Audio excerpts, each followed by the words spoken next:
back, y'all, with hold on. All right, I had a notification. I'm back with principle number two of the natural laws. Let me go ahead and show you the page. All right, so again, this is page 187. All right, page 187 of the book Volney's Ruins. Let me show you the title. Download the free PDF. The link is in the description area of the video. All right, this is what you want to get. Print this, print it, bind it, put it in your library, and study it. We're going to work with this very frequently, okay? So Volney's Ruins, it has the law of nature attached to it in the back. So open it up, turn to page 187. For right now, we're going to do principle number two, the characters of natural law, principle number two. You can see right here where my finger is, all right? Those of you who want to go along with this with me, feel free to do so. We're on page 87. Y'all see that?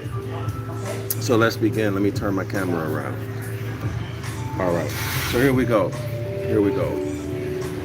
Which is the second? As a matter of fact, y'all, let me start that over. I'm gonna start with the first question. Each video, I'm gonna start with the first question and then go to the principle that we're on for that video. Okay, for people who may watch this video a year from now, or 5 years from now, or whatever. All right. So chapter 2, characters of the law of nature. Question: what are the characters of nature? Answer: there can be assigned 10 principle ones. Okay, so we've already done number one. If you haven't seen number one, go back and watch the video Natural Law Principle number one. Okay, so we're on principle number two.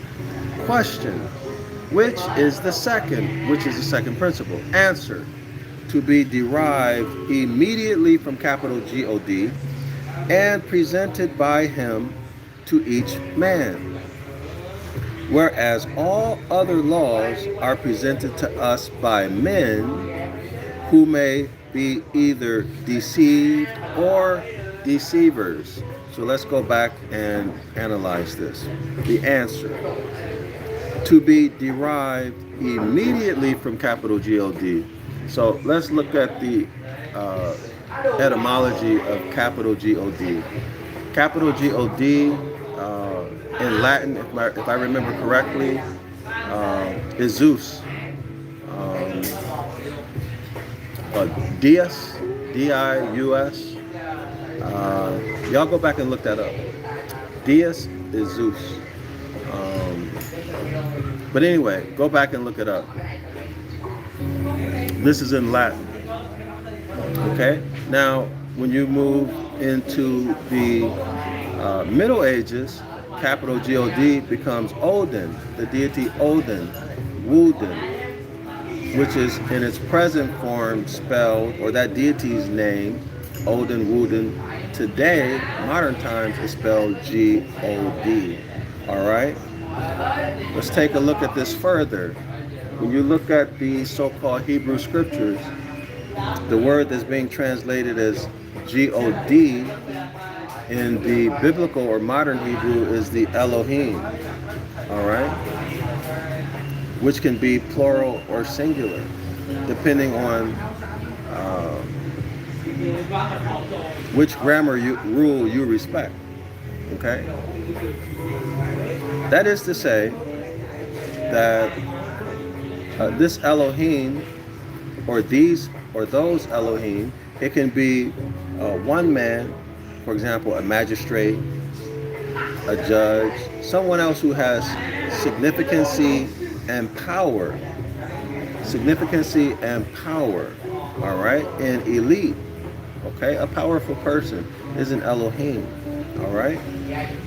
When you look further into this word, it can be either, as I stated, a man, or it can be supernatural. Okay, it can be man or supernatural, as in angelic. All right, and it's often translated as a deity. Okay, so you make the decision yourself how you're going to handle this word capital God. Now you also want to know that in Ibaryath, which is the original language that these uh, documents were written in, there's no such thing as a capital letter. Okay, so that's the first. So the designation of the supreme deity by a capital G and inferior deities by a lowercase g is something that grammarians made up. Sorry to tell you that.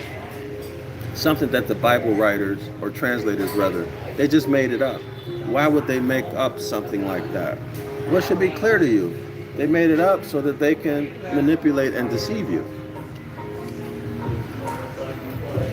Now, if you want to give them an innocent verdict on that judgment, you go ahead and do so. That's your choice. Okay?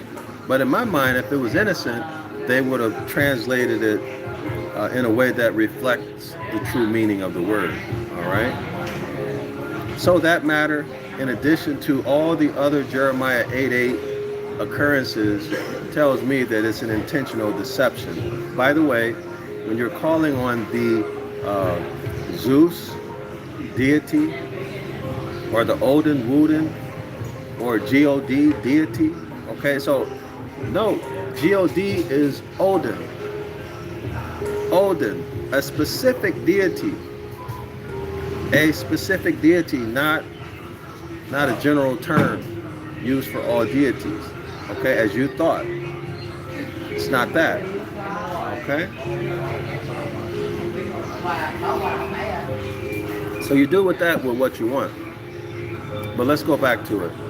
To be derived immediately from Odin, Woden, God, God, Zeus. Is that the way you want to understand that? Or is the author here referencing to be derived immediately from the creator of everything? You decide. To be derived immediately from the creator of everything, or the Most High, and presented by him to each man. So, can we see some examples of these things? What might the author reference or be referencing right now? How about the sun, sun? How about that? Who put the sun there? Creator of everything, right? Is it presented to us by men? No. You wake up every morning, everybody gets to see it. Everyone gets to benefit from its heat. Everyone gets to benefit from the energy that flows from it, that gives us warmth, that gives us our seasons, that causes life to even be possible on the earth. It is not presented to us by men. Not at all. So we can look at this and say all of the planets, all things that were created. Now, not hybrids. See, hybrids are presented to us by men, right? Make the distinction. Make the distinction. Genesis chapter 1 was presented to us by men through genetic engineering experimentation. Okay, research and experiments in the Yucatan. All right, this is where the hybrid troglodyte nigger has its origin.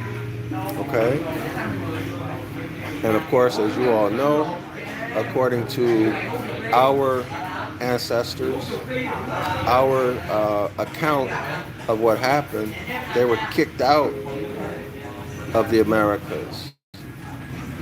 Yucatan and Argentina, sent over across the deserts and up into the Caucasus Mountains. Okay, here's where you get the caveman. They were kicked out because of their behavior. Okay, and everybody knows how the hybrid troglodyte niggers behave. But anyway, go learn about that story. That's something else. I kind of got off topic. But let's continue. To be derived immediately from the Most High, or the Creator of everything. Okay? Or what? Or the All. The All. Okay? Consciousness, awareness. Think about that. Consciousness, awareness. So is consciousness something that's outside of you, or are you consciousness? Think about that. Is consciousness something that is outside of you, over there, or over there? Or are you consciousness? Are you one and the same as consciousness? Think about the profound implication of you being separate from consciousness,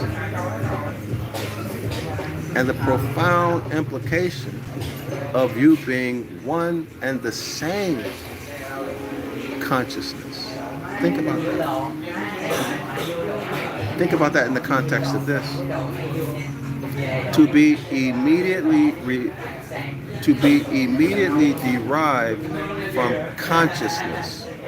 If it's immediately derived from consciousness, and I am consciousness, consciousness is not something outside of me, but I am consciousness, then who am I?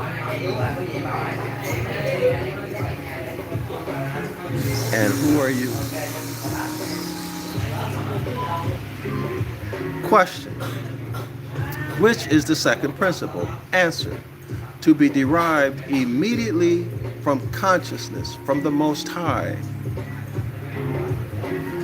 and presented by Him to each man. That would be all physical things, the sun, the moon, the stars, all natural creation, it does not include hybrids. Does not include hybrids of any sort. Okay? This is why we Moors are the substance and subject matter of the law. We are the earth. We are the land. Okay? Let's continue. To be inherent. Oh, sorry about that, y'all. Question number 2, principle number 2. Which is the second principle? To be derived immediately from consciousness or the Most High. Immediately. See, no room for no room for a hybrid. No room for men to come in and do some genetic engineering and produce something else from different species. See, immediately, something immediately derived from the Most High, or from consciousness, or from all awareness. To be derived immediately from the Most High and presented by Him to each man. Whereas all other laws are presented to us by men. Y'all got that? So for example, some countries will have a law that a woman has to dress a certain way. Other countries have a law that's completely contradictory to that law. A woman can wear whatever she wants. You see what I mean? Some countries have laws where you cannot drink alcohol. And other countries have laws where you can drink as much alcohol any time of the day as you want. So let's continue.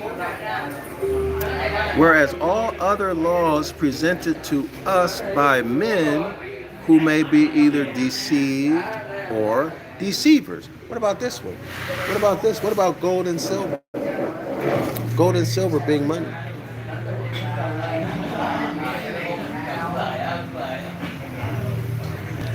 In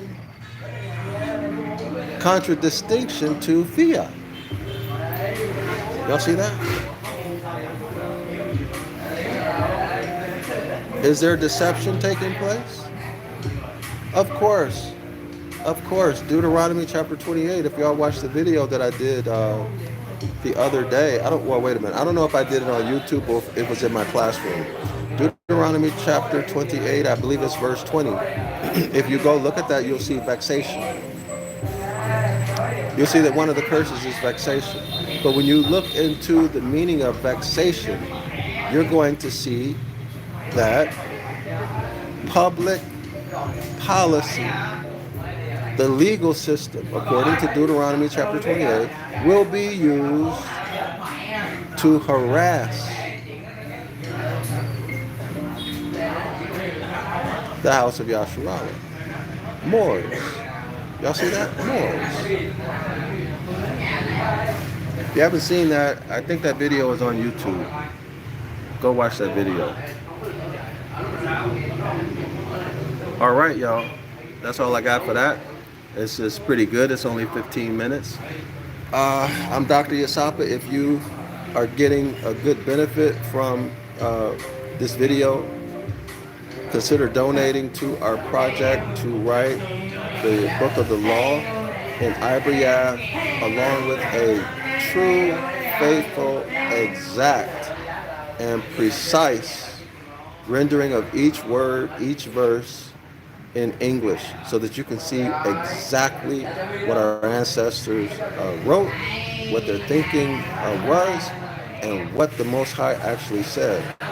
You'll also note that Bible translators from all the way back until however far back you can go with these Bible translations, they've been deceptive. They've injected information that wasn't there. They've hidden information that wasn't there. That is there, they've hidden it through a mistranslation, intentional. And sometimes there may be some unintentional grammatical mistakes, right? But the overall majority, the overwhelming majority, from what I can see, of Jeremiah 8:8 occurrences, it's intentional. Okay, and the intent is to keep you from finding out who you are, because these verses are very precise, very specific with what the curses are going to be. Like I said, Deuteronomy 28 verse 20. Go look at that in the King James version, where it says, I believe it's 28 20. Maybe it's, y'all go back and check it. But it's very precise. Okay, that our enemies. First of all, you have enemies. Okay, that's the first thing. And then the second thing is that you're being ruled by your enemies. The third thing is that they would use the legal system and public policy to harass you, to escheat you. To harass you, to escheat you. All right? To turn your property. All of that stuff. Go back and watch the video I did. Anyway, Islam to all the Moors and Shalom to the entire House of Yasharala. I'll see y'all when I come back and do principle number 3.